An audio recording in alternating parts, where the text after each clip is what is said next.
Bengaluru freedom ಪಾರ್ಕ್ನಲ್ಲಿ Bidadi township ಯೋಜನೆ ವಿರೋಧಿಸಿ ಬಿಜೆಪಿ ಬೃಹತ್ ಪ್ರತಿಭಟನೆ ನಡೆಸಿದೆ.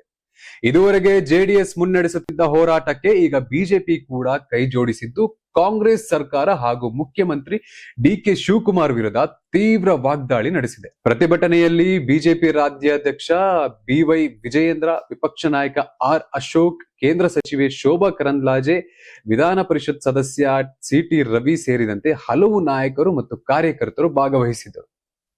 ಸಿಟಿ ರವಿ ಮಾತನಾಡಿ, ರಾಜ್ಯದಲ್ಲಿ ಬರ ಪರಿಸ್ಥಿತಿ ಇದ್ದರೂ ಸರ್ಕಾರಕ್ಕೆ ಜನರ ಸಂಕಷ್ಟಕ್ಕಿಂತ ಬಿಡದಿ ಟೌನ್ಶಿಪ್ ಚಿಂತೆಯೇ ಹೆಚ್ಚಾಗಿದೆ. ರೈತರ ಬದುಕಿನ ಮೇಲೆ ಸರ್ಕಾರ ಸಮಾಧಿ ಕಟ್ಟಲು ಹೊರಟಿದೆ.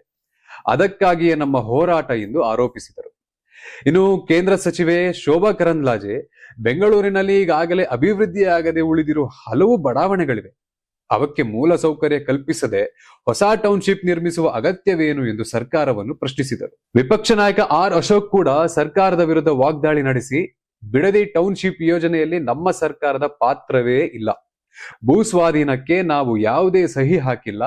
ಅದಕ್ಕಾಗಿಯೇ ರೈತರ ಪರವಾಗಿ ಧೈರ್ಯದಿಂದ ಹೋರಾಟ ಮಾಡುತ್ತಿದ್ದೇವೆ ಎಂದು ಹೇಳಿದರು. ಜೊತೆಗೆ ಜೆಡಿಎಸ್ ಕೂಸನ್ನು ಕಾಂಗ್ರೆಸ್ ಏಕೆ ಎತ್ತಿಕೊಂಡಿದೆ ಎಂದು ಟೀಕಿಸಿದರು. ಇದೇ ವೇಳೆ ಬಿಡದಿ ರೈತರ ವಿರುದ್ಧ ದಾಖಲಾಗಿರುವ ಎಫ್ಐಆರ್ ರದ್ದುಗೊಳಿಸಲು ಜೆಡಿಎಸ್ ಹೈಕೋರ್ಟ್ಗೆ ಅರ್ಜಿ ಸಲ್ಲಿಸುವುದಾಗಿ ತಿಳಿಸಿದೆ. ನಿಖಿಲ್ ಕುಮಾರಸ್ವಾಮಿ ರೈತರ ಪರ ಕಾನೂನು ಹೋರಾಟ ಮುಂದುವರೆಯಲಿದ್ದು, ನ್ಯಾಯಾಲಯದಿಂದ ನ್ಯಾಯ ಸಿಗುವ ವಿಶ್ವಾಸವಿದೆ ಎಂದು ಹೇಳಿದ್ದಾರೆ. ಒಟ್ಟಾರೆ ಬಿಡದಿ ಟೌನ್ಶಿಪ್ ವಿವಾದ ಇದೀಗ ಮತ್ತಷ್ಟು ರಾಜಕೀಯ ತಿರುವು ಪಡೆದುಕೊಂಡಿದ್ದು, ಜೆಡಿಎಸ್ ಬಳಿಕ ಬಿಜೆಪಿ ಕೂಡ ಬೀದಿಗಿಳಿದಿರುವುದು ಸರ್ಕಾರದ ವಿರುದ್ಧ ಹೋರಾಟ ಮತ್ತಷ್ಟು ತೀವ್ರಗೊಳ್ಳುವ ಸಾಧ್ಯತೆ ಇದೆ.